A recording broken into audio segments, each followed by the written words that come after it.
Gumising kasama ang mga bagong-bagong mga balita. Gumising kasama ang mga bagong-bagong impormasyon. Hahataw na, aarangkada na. Kaya tayo na. Dahil buhay na ang mga dugo ng mga taong maagang gumising. Isisigaw na ang sigaw ng sambayanan.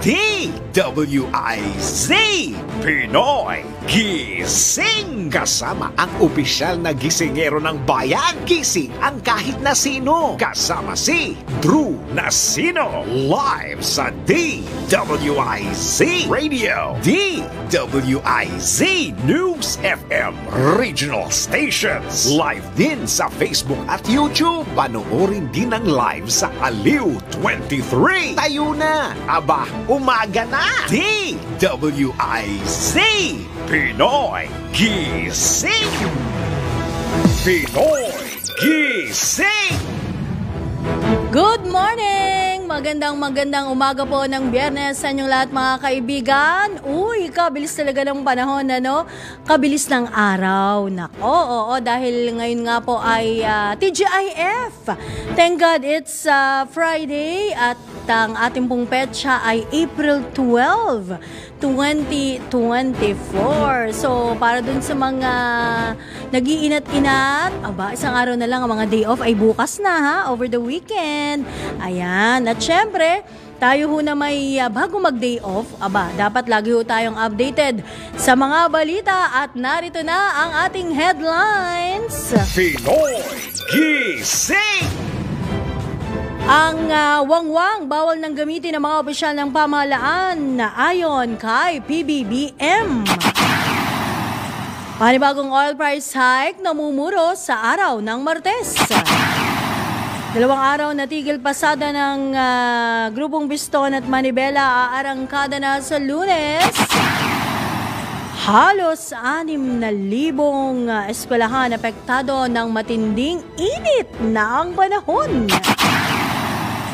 Eto, good news. Dahil mga walang trabaho sa Pilipinas, kumonti. Samantala, pagbagsak naman ng helicopter sa Cavite City na ikinasawi ng 2 katao, iniimbestigahan na ng Philippine Navy. Kasama ang opisyal na gisingero ng bayan. Gising ang kahit na sino. Kasama si Drew Nasino. DWIZ Pinoy Gising. Pinoy Gising. Magandang umaga po muli mga kaibigan. Ako po ang inyong lingkod, Judith Estrada Larino. Para sa pangalan po ni Drew Nasino, samahan niyo po ang inyong lingkod sa panibagong sa unang bugso. Ayan, unang bugso ng ating balitaan dito sa DWIZ ang Pinoy Gising. Naibigay na ho natin ang ating headlines. Ngayon, ang detalye ng ating mga balita. Pinoy Gising. Marihing ipinag-utos ni Pangulong Ferdinand Bongbong Marcos Jr. ang pagbabawal sa lahat ng mga opisyal at empleyado ng gobyerno na gumamit ng wangwang, blinkers at iba pang signaling o flashing devices. Nako. Sa pamamagitan po ng Administrative Order No. 18, nigindiinan po ng ekutibo na ang hindi otorisadong paggamit ng wangwang at iba pang devices ay nagdudulot lamang ng pagkaantala sa trapiko at hindi ligtas sa mga kalsada maging sa kapaligiran. Hindi naman po saklaw ng direktiba ang AFP, Armed Forces of the Philippines, National Bureau of Investigation, Philippine National Police, mga fire trucks, hindi ng mga hospital ambulances at iba pang, ito po yun iba pang emergency vehicles. Kasabay nito, inatasan din ng Malacanang DOTR o Department of Transportation at iba pang ahensya ng pamahalaan na i-review, i-regulate o kaya naman po ay i-evaluate. Ayan. Ang mga umiiral na polisiya at patakaran upang matiyak ang epektibong implementasyon ng nasabing direktiba. Pinoy Gising. Sa kaugnay na balita, suportado naman itong si Senador Grace Poe ang pagbabawal ni Pangulong Ferdinand Bongbong Marcos Jr. sa mga opisyal at empleyado ng pamahalaan na gumamit nga ng sirena, wangwang, blinker at iba pang signaling equipment of flashing devices. Ayon po dito kay Senador Poe, ang mga opisyal ng pamahalaan ang dapat unang magpakita ng ehemplo sa hindi paggamit ng mga naturang signaling equipment upang makaiwas lamang sa trapiko, ha? Kanya-kanyang style kayo. Dagdag pa ng senador, mainam na maranasan ng mga opisyal at tauhan ng gobyerno ang masikip na daloy ng trapiko para anya mas maengganyo ang mga ito na humanap din ng epektibong solusyon sa nabanggit na problema. Matatandaang sa nilagdaang nga pang Administrative Order number 18 nitong si Pangulong Marcos, pinagbabawalan ng mga opisyal ng pamahalaan na gumamit ng sirena. Ulitin natin ha, sirena o wangwang, blinker at iba pang kalintulad na signaling o flashing devices. Pinoy Gising! Samantala, 8 minuto makalipas ang ika-4 ng umaga, naglabas din ng direktiba ang Pangulong Ferdinand Bongbong Marcos Jr. upang i-regulate naman ang pag-i-issue ng mga protocol license plates sa mga opisyal ng pamahalaan. Batay naman sa Executive Order number 56 mula sa dating number 16 ay gagawin ng number 14 ang mga protocol license plates na ibibigay para sa mga opisyal ng gobyerno. Kabilang po dito ang Pangulo na number 1 ang plaka, Vice President naman po, number 2, Senate President of course, number 3, House Speaker, number 4, Supreme Court, Chief Justice, number 5, Cabinet Secretary, number 6, mga senador, number 7, mga kongresista, number 8, at mga maestrado ng Supreme Court, ang plaka po naman nila ay number 9. Pinapayagan din magkaroon ng special plates ang presiding justice ng Court of Appeals, Court of Tax Appeals, Sandigan Bayan, at Solicitors General na number 10. Ang chairperson naman po ng Constitutional Commission at Ombudsman, number 11, at Chief of Staff ng AFP at Hepe po ng PNP, number 14. Sandala, malinaw sa direktiba ng Pangulo na ang bisa ng mga protocol licensed plates ng mga otorisadong opisyal ay sa panahon lamang.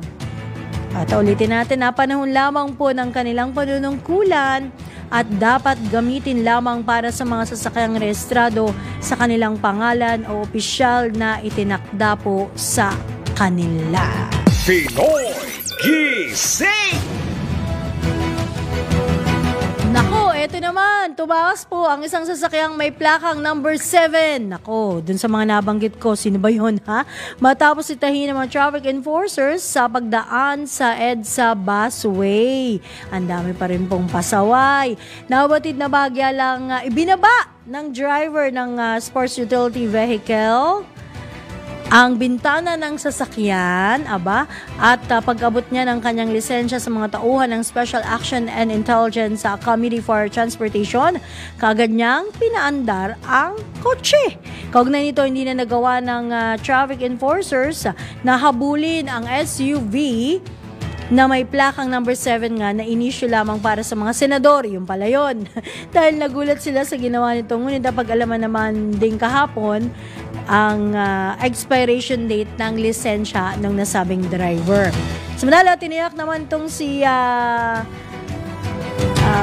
Asik Jonathan Gesmundo, ang Executive Assistant to the Transportation Secretary, na mananagot ang driver ng naturang sasakyan.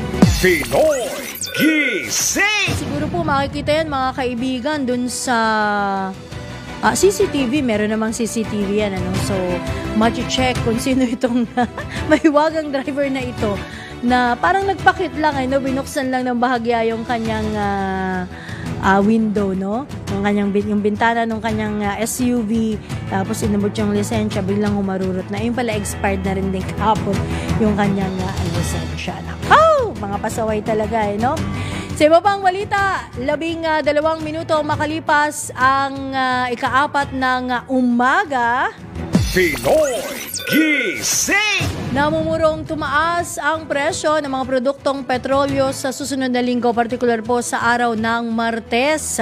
Batay nga po sa 3 araw na trading, tumaas sa 87 centavos ang presyo ng kada litro ng imported diesel at 96 centavos naman ang iniakyat ng presyo ng kada litro ng kerosene. Kaugnay nito, ang kada litro lamang po ng gasolina ang mayroong 17 centavos na rollback. Subalit pwede pa itong mabago dahil sa premium at freight cost o gasto sa mga kargamento.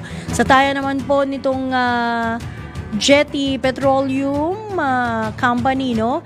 Kahit may natitira pang 2 araw na trading, tuloy na ang price hike sa diesel. Ayan. So, dun po sa ating mga kinauukulan, ha? I-take note nyo po ito. Paliwanag naman ni Assistant Secretary Rodela Romero ng Department of Energy sa namumurong oil price hike sa Martes. Ito'y dahil sa nangyaring geopolitical conflict sa Middle East, partikular na po ang gera sa pagitan ng Israeli Defense Forces at Palestinian militant group na Hamas. Pinoy Gising! May napakatagal na hong gera din ito, no, na sadyang nakakaapekto ho talaga sa presyuhan, no, at sa particular sa presyuhan ng oil products. Muli namang tiniyak nitong si House Committee on Appropriations Vice Chair Luis Campos Jr. na mabibigyan ng tulong pinansyal ang mga public utility vehicle drivers ngayong taon sa gitna ng mataas na presyo ng gasolina. At yung ating kakabalita pa lamang ay namumuro na naman ang panibagong taas presyo sa susunod na linggo, araw po yan ng Martes. Ayon po dito kay Congressman Campos, naglaan ng pondo ang Kongreso ng 2.5 billion pesos para sa tulong pinansyal sa mga tsuper sa ilalim naman ng 2024 national budget. Kabilang po sa mga matutulungan ng nabanggit na pondo ang mga tricycle drivers at delivery service drivers. Bukod pa rito ang 150 million pesos na tulong pinansyal para sa mga maliliit na magsasaka na gumagamit ng langis sa pagpapatakbo ng makina gamit sa agrikultura. Pinoy Gising!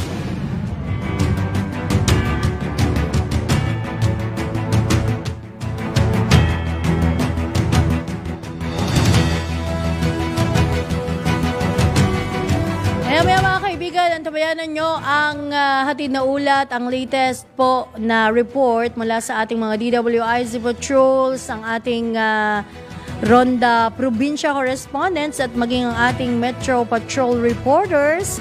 Maya-maya po yan sa kabuuan po ng ating programang Pinoy Gising! Issue naman ng trapiko, 15 minuto makalipas ang ika-4 ng umaga. Huwag politikahin ang issue ng trapiko. Ito naman po ang binigyan sa DWIC ni dating Transportation Undersecretary at MMDA Chairman o General Manager Tomas Tim Orbos matapos ang ikinasang traffic summit ng pamahalaan at sa kabila na rin ng nalalapit na midterm elections. Sa panahon ng DWIZ, binigyan din ni dating DOTR Yusek Orbos na hindi mareresolba ng politika ang malalang suliranin ng bansa sa daloy ng trapiko. Kasabay nito, pinaburan ng dating DOTR official ang pahayag ni Pangulong Ferdinand Bongbong Marcos Jr. na ang usapin sa traffic ay isa ng national concern. Sana namang papasok ko tayo sa eleksyon, ayun na naman, gamitin na namang sana huwag nilang gawing political issue yung trapiko. Kasi talagang hindi ko yan politikahin. Ang trapiko po ay hindi mariresolba sa politika. So, wala akong kulay-kulang yan. Lahat po tayo may problema. Pero lahat po naman may solusyon yan. Huwag na ho natin pagbigyan dahil tatakbo kayo next year. Kailangan yung pagbigyan yung mga terminal ng tricycle dyan, yung mga jeepney, o kaya yung mga sidewalk vendor, mga ganun po. Huwag na ho. Gawin na ho na natin trabaho natin. Mas matutuwa ho ang taong bayan pag ginawa po natin yung trabaho natin. Yan po naman mga kaibigan ang tinig nitong si dating Transportation Undersecretary at MMDA General Manager Tomas Tim Orbos sa eksklusibong panayam ng DWIZ. Pinoy Gising!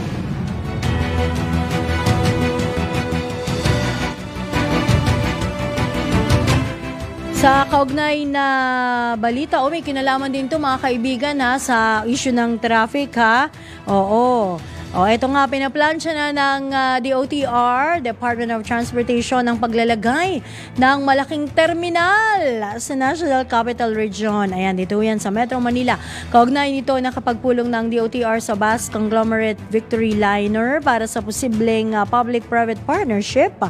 Kaugnay sa pagtatayo nga ng Integrated Multimodal Terminal Exchange.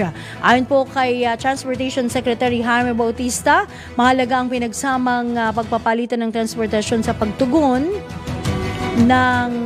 o sa pagbigat ng daloy ng trapiko. Sinabi pa ni Secretary Bautista na nagpagtulungan na ang DOTR sa National Economic and Development Authority upang makuha ang pag-aproba sa proyektong ito. Bigyan din pa ng opisyal na kailangan ito ang pag-aproba ng NEDA dahil nga medyo mabigat-bigat daw ang usaping ito. Ayun, syempre gagastos ka ng malaki-laki rito. Bagamat meron ho silang magiging partner, pero ito ay isang pagdidescribe po, paglalarawan nitong si DOTR Secretary Jaime Bautista, ito ay isang malaking terminal dito po sa Metro Manila. Pinoy Gising! Issue pa rin, bahagi pa rin ng transportasyon, usapin sa transportasyon. Kasado na daw ang 2 araw ng tigil pasada na mga grupo ng transportasyon na itinakda po simula sa April 15. Yan po ay next week na, araw ng Lunes. Kasunod naman po ito ng nalalapit na deadline ng franchise consolidation ng mga public utility vehicle o PUV drivers at operators sa Metro Manila. Kasama ng grupong Manibela sa isasigawang aktibidad ang grupong Bagakaisa ng mga samahan ng Chipper at Operators Nationwide o Piston. Parang lagi silang partner itong dalawang grupong ito, upang ipaglaban nila ang karapatan sa kanilang mga prangkisa. Nabatid na sumulat kay Pangulong Ferdinand Bongbong Marcos Jr. ang grupo ng transportasyon upang muling ihirit ang pagpapalawig ng consolidation sa prangkisa ng jeepney operators at drivers. Matatanda ang iniayag nga po ni Pangulong Marcos na maging nitong si Transportation Secretary Jaime Bautista na hindi na palalawigin pa at sapat na ang binigay ng 3 buwang palugit para naman sa consolidation na magtatapos nga sa April 30. Pinoy Gising!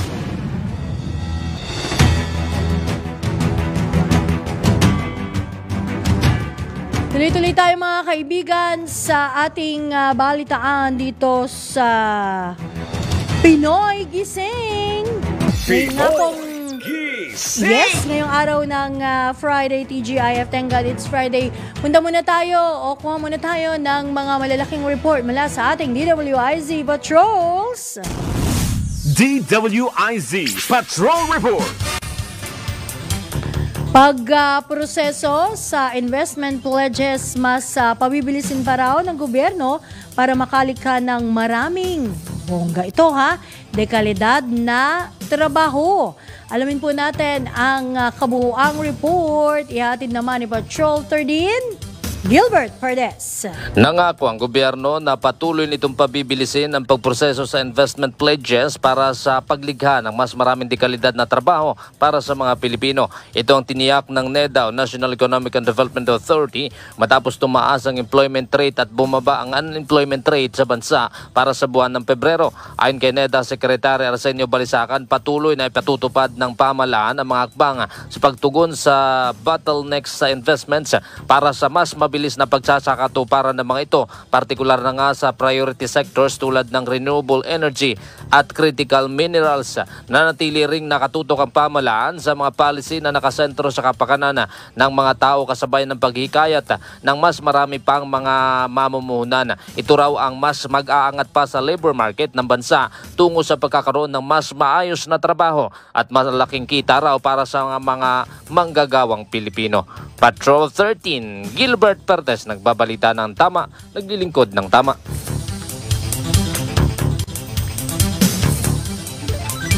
Mula sa palasyo ng Malacanang, dako naman tayo sa Kamara. Epekto ng murang presyo ng bigas sa kalidad ng trabaho, binagyan diin ng economist Solon. Alamin natin ang kabuang report ni di Patrol 11, Tina Nolasco.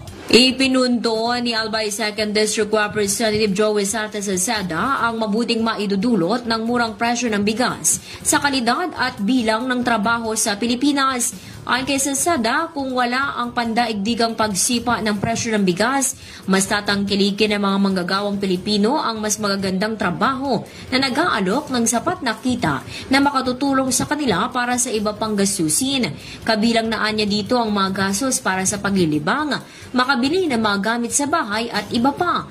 Anya kung hanggang saan kasi maabot ng kasalukuyang sahod ng manggagawa, ito ang magpapatakbo sa presyo ng bigas, kung saan 20.4% anya ng kita ng mga low-income workers ay napupunta sa pambili ng bigas, habang tiniyak naman ng mambabatas sa publiko na patuloy ang paghahanap ng solusyon ng administrasyon upang tugunan ang mataas na presyo ng bigas at epekto ng El Nino sa agrikultura. Ito si Patrol 11, Tina Nolasco para sa impilang may todong lakas DWIZ, nagbabalita ng tama, naglilingkod ng tama. Alright, yan po ang latest mula naman dyan sa mababang kapulungan ng Kongreso. Punta naman tayo sa iba pang report ng ating DWIZ Patrol. Ilang LGU sa Northern Samar, tiwalang malalansag na ang nalalabing miyembro ng CTG matapos ngang maaresto ang kanilang top 2 leader dyan sa Cebu. Alamin natin ang detalye mula kay Patrol 17, Jopel Pelenio. Kumpiyansa ang lokal na pamahalaan ng Las Navas Municipality sa Northern Samar na tuluyan na ring malalansag ang mga natitirang miyembro ng Communist Terrorist Group o CTG. Ginawa ng Las Navas LGU ang payag matapos na matiklo ang top 2 leader ng NPA sa Eastern Visayas na si Romulo Micabalo alias Ned o Lukad. Ayon kay Las Navas Municipal Task Force to End Local Communist Armed Conflict, Mayor Arlito Tan, umaasa siya na magsisilbing inspirasyon sa natitirang miyembro ng CTG sa kanilang rehiyon ang pagkakahuli kay alias Ned upang tuluyan ang sumuko ang mga ito at magbalik loob sa gobyerno. Makakaasa aniya ang mga nalalabing kasapi ng CTG na tutulungan sila ng pamahalaan upang makapagsimula ng panibagong buhay kapiling ang kanilang mga pamilya. Ito si Patrol 17 Jopel Pelenio para sa impilang may todong lakas DWIZ. Nagbabalita ng tama, naglilingkod ng tama. Kapag may bagong balita, naka-on air, agad-agad DWIZ Patrol Report. Magbabalik mga kaibigan ng ilang pang malalaki at mainit ang mga balita dito pa rin sa Friday edition ng programang Pinoy Gising. Makalipas lamang po yan ng ilang paalala. Ang oras, alas 4:25 na ng umaga. Pinoy Gising! Pinoy Gising! Balik tayo mga kaibigan sa ikalawang bugso ng ating balitaan dito sa Pinoy Gising. Nakasama niyo pa rin po ang inyong lingkod, Judith Estrada Larino sa pangalan ni June Nasino.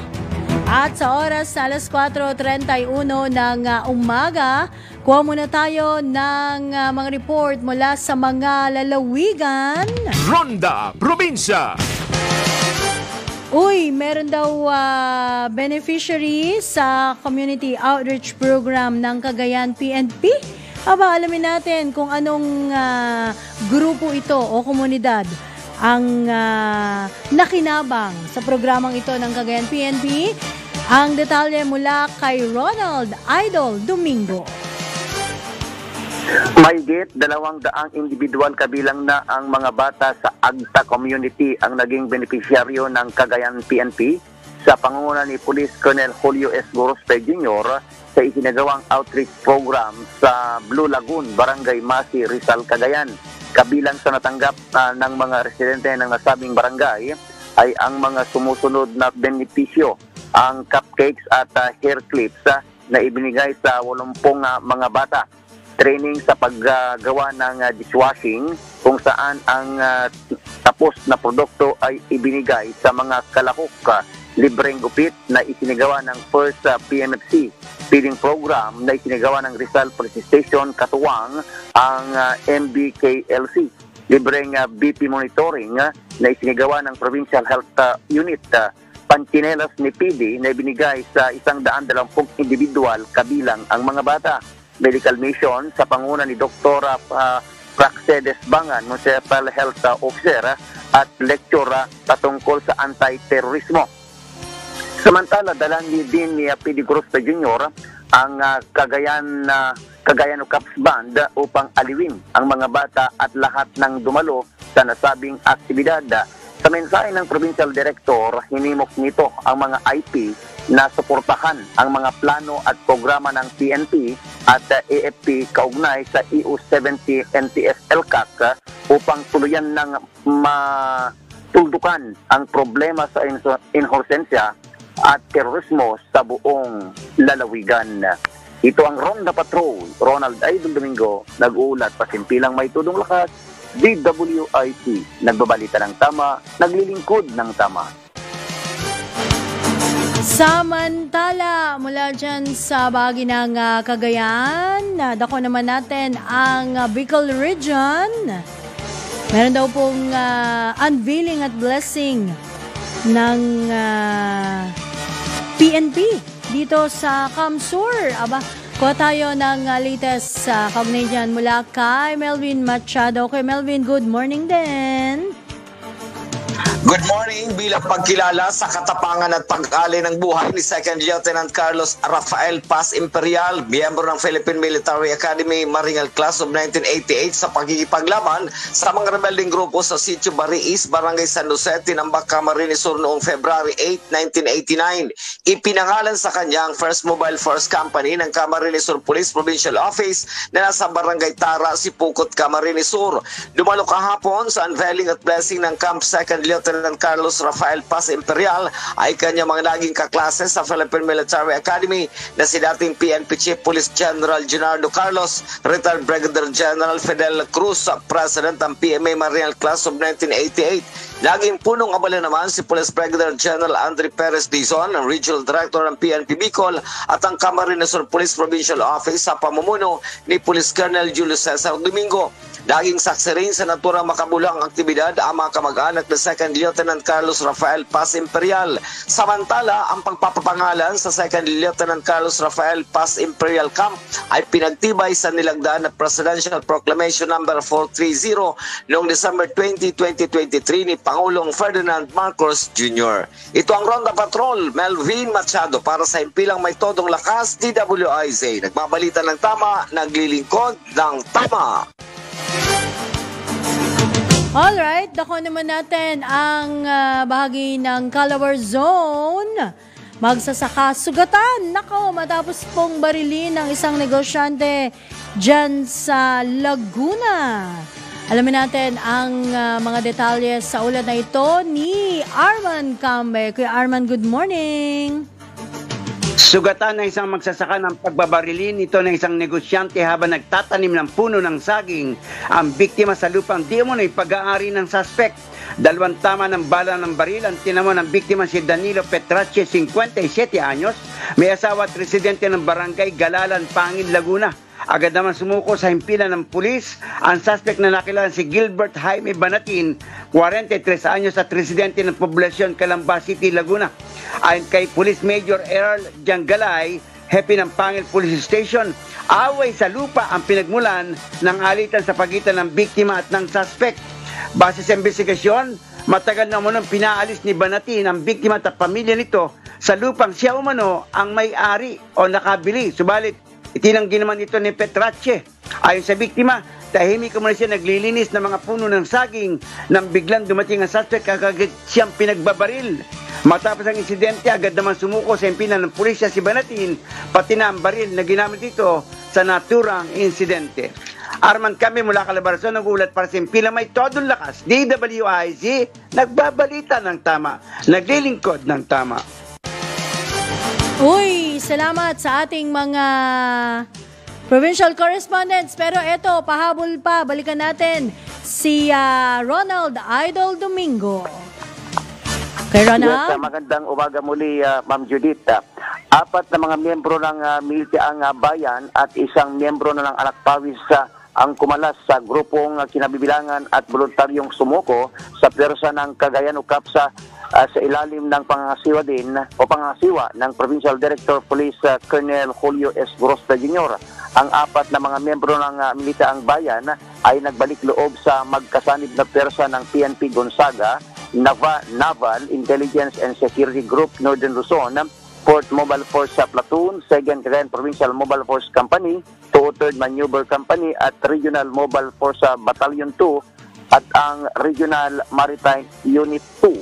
Ayon sa apat, nagsilbi sila sa kanilang organisasyon sa loob ng 19 na mga taon bilang ang pagpasabilis kung saan minumonitor nila ang galawan ng mga tropa ng gobyerno sa mga munisipalidad ng Gonzaga, Santa Teresita, Santa Ana, Cagayan. Gayon din, tinutulungan din nila ang grupo ng Communisters Group sa pagbili at pagde-deliver sa grupo ng kanilang mga pangunahing pangangailangan. Samantala, ang membro naman ng Anak Pawis ay nagbalik loob sa CTG Tracker Team ng Abulog Police Station. Ayon naman rito, napasapi siya sa organisasyon taong 2016 dahil sa mga pangakong elektrisidad at kapirasong sakahan para sa kanilang pamilya na hindi naman natupad. Naging aktibo ito sa mga rally at demonstrasyon laban sa gobyerno, ngunit nagpasya ring magbalik loob ng mapansin na ginagamit lamang siya ng grupo. Ang patuloy na pagtaas ng bilang ng mga nagbalik loob na mga miyembro at supporter ng makalayang grupo ay pagpapakita lamang ng epektibo ang isinasagawang programa at kampanya ng kapulisan laban sa gobyerno. Nagpapasalamat ang Provincial Director sa publiko dahil sa tulong at pagkikisa ng mga ito upang tuluyang matuldukan ang problema sa inhosensya, ani ang Provincial Director. Ito ang Ronda Patrol, Ronald Idol Domingo, nag-uulat pasimpilang may tudong lakas, DWIC, nagbabalita ng tama, naglilingkod ng tama. Pinoy Gising! Alright, sa pagkakataong ito, kuha pa tayo ng iba pang malalaking balita mula sa ating DWIZ Patrols. DWIZ Patrol Report. Ang Philippine Navy daw na pinalakas ang maritime cooperation sa US at Japan Naval Forces. Alamin natin ang kabuang report. Ihahatid, nagbabalik si Patrol 17, Jopel Pelenio. Higit pang pinalakas ni Philippine Navy Flag Officer in Command Vice Admiral Toribio Adasi Jr. ang maritime cooperation ng Philippine Navy, US Pacific Fleet o PACFLT at Japan Maritime Self-Defense Force o JMSDF. Kasunod nito ng kanya pakikipagpulong kina newly appointed US Chief Naval Operations Admiral Lisa Franchetti, US Pacific Fleet Commander Admiral Stephen Kohler at Japan Maritime Self-Defense Force o JMSDF Chief of Staff Admiral Rayo Sakay. Naganap ang serye ng pulong sa sidelines ng US Pacific Fleet o PAC-FLT Change of Command Ceremony sa Pearl Harbor, Hawaii. Dito nagkaisa ang mga opisyal na palawikin ang kanilang maritime cooperation activities o MCA, mga pagsasama pagsasanay at personnel competence development. Maganda ani Admiral Adasi ang resulta ng diskusyon na lalong magpapalakas sa strategic partnership ng tatlong naval forces na nagkasundong panatilihin ang kaayusan, kapayapaan at estabilidad sa rehiyon. Ito si Patrol 17 Chopel Peleño para sa Impilang May Todo Lakas, DWIZ, nagbabalita ng tama, naglilingkod ng tama. Samantala, balikan naman natin ang palasyo ng Malacanang, pero ngayon ay nasa iba yung dagat, sa Amerika po ang ating Pangulo, Presidente Bongbong Marcos Jr. Alright, Pilipinas plano raw bumuo ng free trade agreement sa Amerika. Ihatid naman po yan ang kabuang report. Ihatid ni Patrol 13 Gilbert Pardes. Inihayag ng pamahalaan na plano raw nitong bumuo ng bilateral free trade agreement sa Amerika sa cyberspace, digital technology at iba pang larangan. Sinabi ni Philippine Ambassador to the US Jose Manuel Romualdez na committed daw ang Estados Unidos sa pagtulong at tinuturing nito ang Pilipinas bilang isang major investment hub para sa malalaking kumpanya sa kanilang bansa. Bukod dito, tinitingnan din daw ng USA na isali ang buong ASEAN region sa Indo-Pacific Economic Framework. Samantala, sisikapin din daw ng Pilipinas na bumuo ng kaparehong ugnayang pangkalakalan sa Japan. Nabatid na bukod sa makasaysayang trilateral summit sa Washington DC, diraos o magkakaroon din ng PHUS-Japan Trilateral Economic Ministers Meeting. Nalalahukan naman ng DTI, Department of Trade and Industry. Sinabi naman ni Romualdez na ipa-follow up din nila kay US Commerce Secretary Gina Raimondo ang potential investments na ipapasok daw ng US sa Pilipinas. Patrol 13, Gilbert Pardes, nagbabalita ng tama, naglilingkod ng tama. Samantala, suspect sa pamimeke ng driver's license, inaresto ng LTO at ng CIDG. Ang detalye naman niyan ihahatid ni Patrol 45, Raul Esperas. Pinapurihan ni Attorney Vigor Mendoza ang Assistant Secretary ng Land Transportation Office, ang CIDG, gain din ang LTO Intelligence Unit natapos maaresto ang isang lalaki na umunoy nasa likod ng pamimeke ng mga lisensya. Ito ay matapos na makatanggap ng reklamo ang Land Transportation Office o LTO ng mga kumakalat na peking lisensya, kung kaya't nagsagawa ng entrapment at naaresto ang isang suspect na kilalang si Jerica Baluyot. At ito ay naresto sa kanyang tahanan sa Barangay 467, Zone 46 sa Manila City. Nakumpiska rin sa bahay ng suspect ang ilang mga peking lisensya, gain din ang mga peking resibo na siyang ginagamit sa kanyang modus operandi. Gayunpaman, ipaghaharap ng kasong paglabag sa Republic Act 4136 o ang Land Transportation and Traffic Code na ngayon ay inihahanda ng mga otoridad laban sa narestong suspect. Raul Esperas, Patrol 45, nagbabalita ng tama, naglilingkod ng tama sa Impilang May Todo Lakas, DWIC. Kapag may bagong balita, naka-on air, agad-agad, DWIC. Patrol Report. Kombinasyong tama, malaki ang tama. Makinig mabuti dahil babanggitin na ng DWIC. Announcer ang tamang kombinasyon ng letra at numero. DWIC. Numero panalo. Hatid ng Bingo Plus. Bingo sa saya, plus sa panalo. Mga kaibigan, ako, ready na ho ba kayo sa kayong mga ka-Bingo Plus natin dyan, sa bagong palaro ng DWIZ? Aba, dito po sa DWIZ Bingo Plus numero panalo, may chance po kayong, ano pa ba? Di manalo ng tumataginting na 1,000 pesos. Simple lamang pong manalo, kailangan lamang abangan ang 4 na letter number combination sa mga programa ng DWIZ at kaagad po itong i-text sa 0960 880-6426.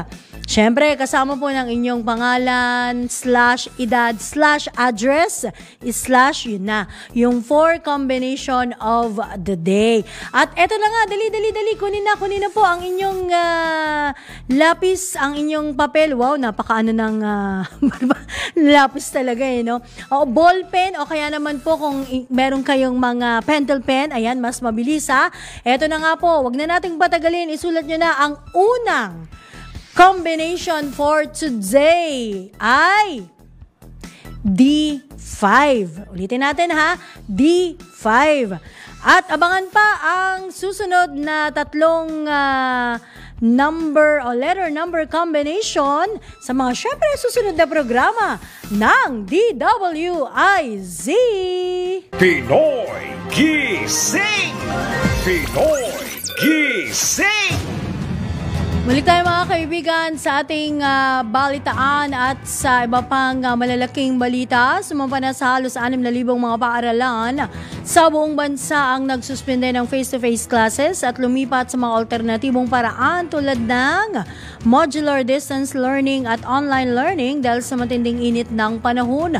Ito naman ang kinumpirma ng Department of Education kung saan pinakamarami ang naitalang nagsuspende sa Central Luzon na mayroong mahigit 1,000 paaralan. Sinundan ito ng Central Visayas sa may halos 800 na suspending paaralan, Sorsogon na may 700, Bicol Region may higit 6 na paaralan. At maugunita naman noong 2022, nagbaba ng Department Order 37 ng DepEd kung saan binibigyan ng otoridad ang mga school head na magpasya sa suspensyon ng in-person classes at lumipat sa mga alternatibong pamamaraan ng pag-aaral sakaling magkaroon ng matinding init at iba pang kalamidad na maaring makaapekto sa kalusugan at kaligtasan ng mga mag-aaral, guro at maging ng non-teaching personnel. Habang inanunsyo rin ng DepEd na maaari ring magdesisyon ang mga regional directors at superintendents na ilipat ang schedule ng oras ng klase dahil sa matinding init ng panahon.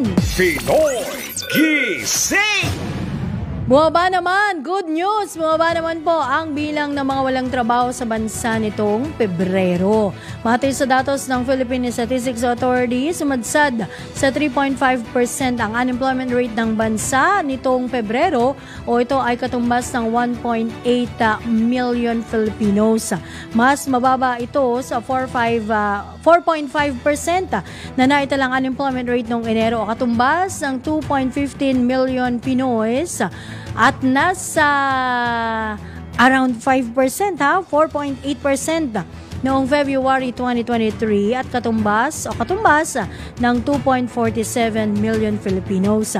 Kasunod nito, iniulat din ng PSA ang pagtaas ng bilang ng mga nagkatrabaho na nasa 96.5% nitong Pebrero o katumbas ng halos 49 million Pinoys.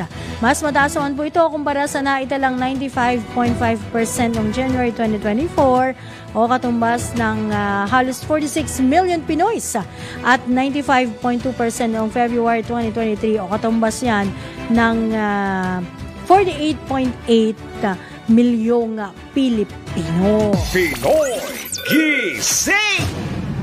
Panguling balita dito sa Pinoy Gising, masusing inimbestigahan na ng Philippine Navy ang pagbagsak nito pong Robinson R-22 helicopter sa vicinity ng Cavite City Public Market or malapit yung unang report malapit mismo dito sa public market ng Cavite City. Ito po naman ang tiniyak ni Naval Public Affairs Office Director Commander John Percy Alcos upang maiwasan muli ang insidente. Sinabi po ng Philippine Navy official na galing sa Sangli Airport ang naturang chopper at nagsasagawa ng training flight lulan ang dalawang pilot officer. Naisugod pa niya sa ospital ang dalawang piloto subalit kasawiang palad po ay binawian na rin nga ng buhay.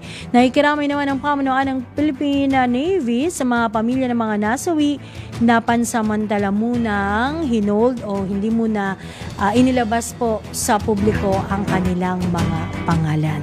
Pinoy Gising! So syempre ang ating pagpapaabot din po kahapon pa ito actually nangyari no. Umaga. Ang ating pong pagpapaabot ng pakikiramay po sa pamilya nitong dalawang Navy officer no, pilot ng Philippine Navy sa nasabing insidente.